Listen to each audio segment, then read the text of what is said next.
दो लंबे और समांतर धारावाही चालकों के बीच चुंबकीय बल निकालना है। ये दो आपको इस प्रकार से दो तार है, ठीक है, चलिए इधर ही बना देते हैं।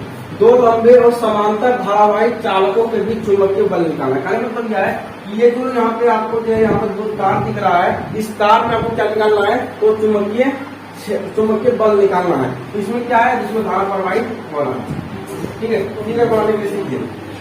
देखिए इसमें क्या होगा, इसमें दो कंडीशन हो सकता है। एक जो है क्या हो सकता है, इसमें बाहर के ऊपर लग सकता है,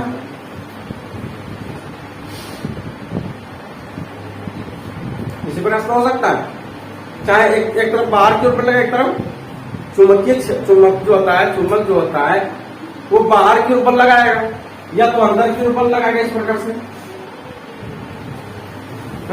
दो ही कंडीशन तो बन सकता है ना, दो ही कंडीशन हो सकता है, या तो अगर बाहर के ऊपर लगा या तो अंदर के ऊपर लगा। चलिए आते हैं मेन मुद्दा पर, आते हैं।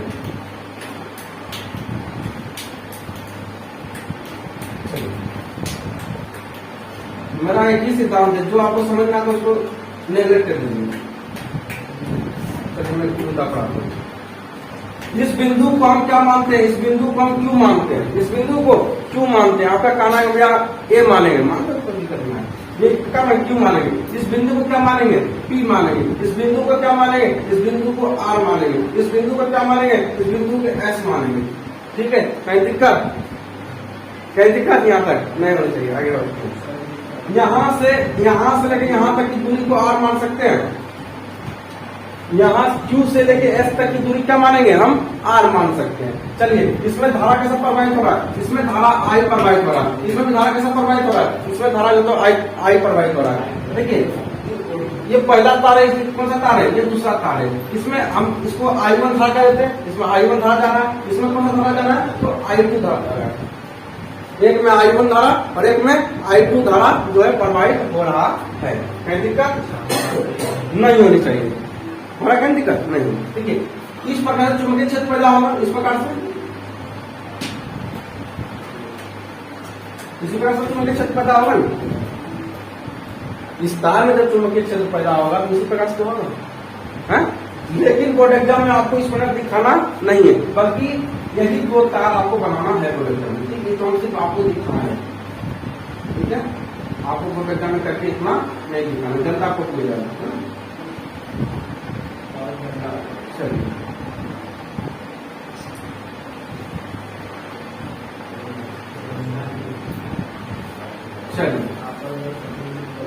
छोटा सा जो है, छोटा सा दिखा दीजिए, इस प्रकार से छोटा सा दिखा दीजिए, है ना, दिखाना दिखाई नहीं दिखाना तो मत दिखाइए, इतना ही रख दीजिए। आगे बढ़ते हैं। तो अब क्या करेंगे, अब जो है इसमें जो है ये जो है ना समझेगा, ये यहाँ पे जो इस तार में जो चुंबक उत्पन्न होगा, ये चुंबक उत्पन्न जब होगा ना, तो ये जो आपको I2 धारा यहाँ पे दिख रहा है, ये चुंबक का प्रभाव इसको टच कर सकता है। क्यों, क्योंकि ये जो तार है ये इस तार से बहुत ही नजदीकी है, इसलिए इसका जो चुंबक का प्रभाव है इसको टच आउट कर सकता है, क्योंकि टच कर सकता है, छू सकता है कि छू सकता है। क्यों, क्योंकि इसकी डिस्टेंस जो बहुत ही कम है, ठीक है। तो यहाँ पे क्या होगा, तो इस बिंदु पर B1 आ जाएगा, B1 मतलब चुंबक का गुण, B1 का चुंबक का गुण इसके ऊपर आ जाएगा, B1 का चुंबक का गुण इसके ऊपर आ जाएगा, और B2 का चुंबक का गुण इसके ऊपर आ जाएगा, आएगा, दोनों एक दूसरे को टच कर सकता है। चलिए आगे बढ़ते हैं।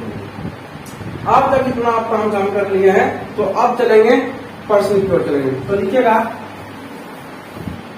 चालकता P2,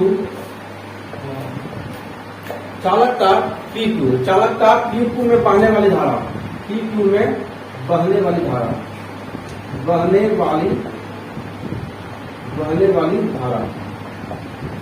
क्या लिखिएगा, वो चालकता P2 में बहने वाली धारा I1, बहने वाली धारा कैसा, तो I1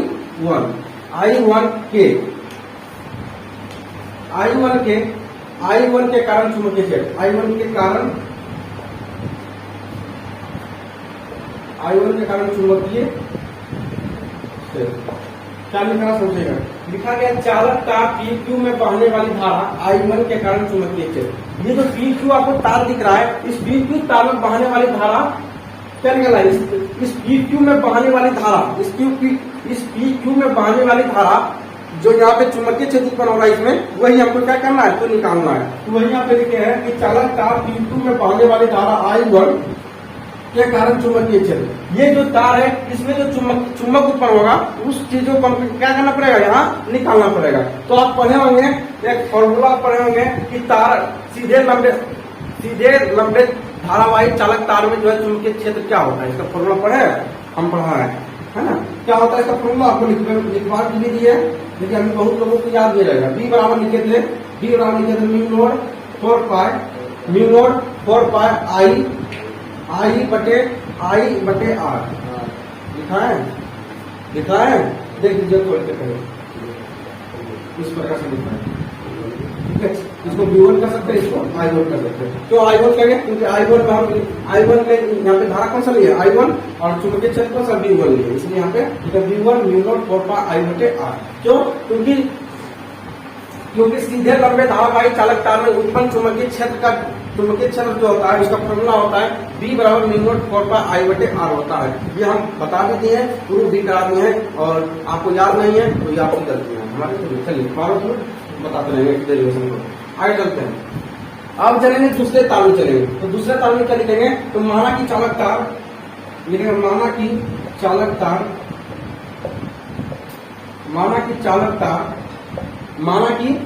तार कौन सा है? तो चालक तार कौन सा आपका है? माना कि चालक तार कौन सा है? तो आपका RS, यही तो सकता है। माना कि चालक तार कौन सा है? तो RS की लंबाई L, इसकी लंबाई L मान सकते हैं, नहीं मान सकते हैं? इस तार की लंबाई L ले सकते हैं, मान सकते हैं भैया। अरे लिखना लिखिए, मत लिखिए, है ना? इस चालक तार की जो लंबाई इसको L मान सकते हैं, मान भी सकते हैं ना? आप मान के देखिए, मान है ना? लंबाई L है, लंबाई L है,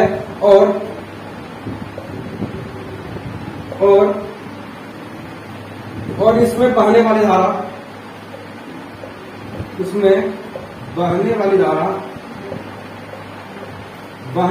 धारा कैसा है? I2, बहने वाली धारा I2 हो तो चालक तार कौन सा है? तो चालक तार कौन सा आपका है? RS। चालक तार आपका ये क्या होता है? तार है RS। चालक तार RS पर लगने वाला बल क्या निकालना? समझिए अपनी बात, क्या निकालना है? लिखे माना कि चालक तार RS की लंबाई क्या है? तो L है। तो RS तार आपकी बनी है, RS तार, इसकी लंबाई कितना है? L है। और इसमें बहने वाली धारा कितना है? इसमें बहने वाली तो धारा क्या है? तो I2 है। हो तो चालक तार RS पर लगने वाला बल, तो आपको पढ़ाए थे लॉरेंज बल पढ़ाए थे। तो लगने वाला बल, लॉरेंज बल का फॉर्मूला क्या होता है? क्या होता है? F बराबर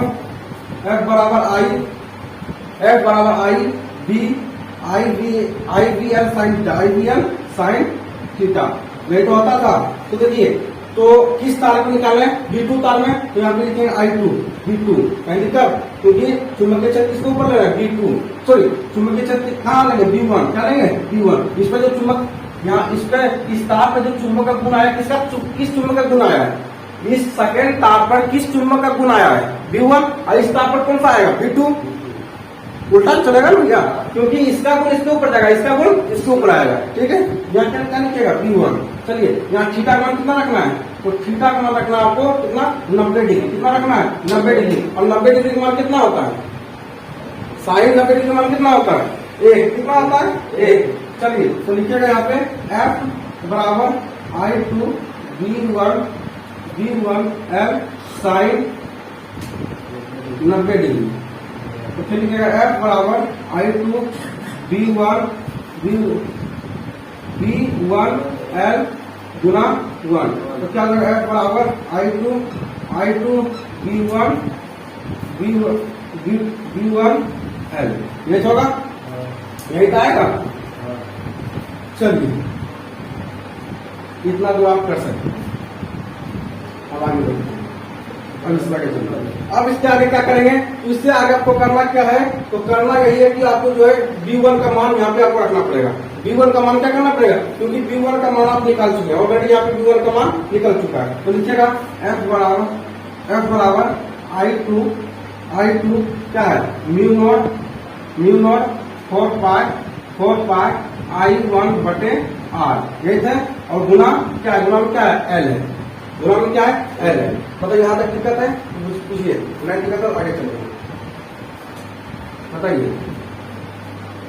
यहाँ तक दिक्कत है पूछिए, नहीं दिक्कत है तो आगे चले, नहीं दिक्कत है चलिए प्रूव हो गया।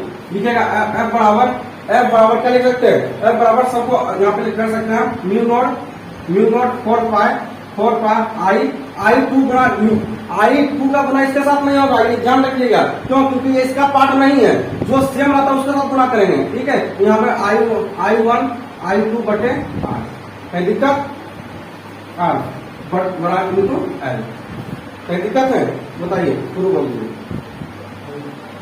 यहाँ तक भी आप छोड़ सकते हैं, यहाँ तक भी आप छोड़ सकते हैं और यहाँ तक भी छोड़ सकते हैं, जो आपको करना। हम क्या किए, सिर्फ I2 को I1 के साथ ले दिए, सेम कर दिए, ठीक है। हम कोई कुछ खेला मेला इसमें नहीं किए, शुरू हो गया।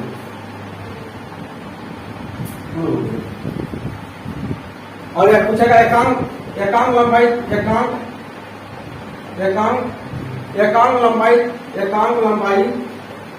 चालक तार के कारण एकांक लंबाई चालक तार के कारण क्या होगा, तो क्या होता है, तो इसको लिखेगा F बटे L बराबर म्यू नोट 2 पाई I1 बटे क्या होता है, तो R।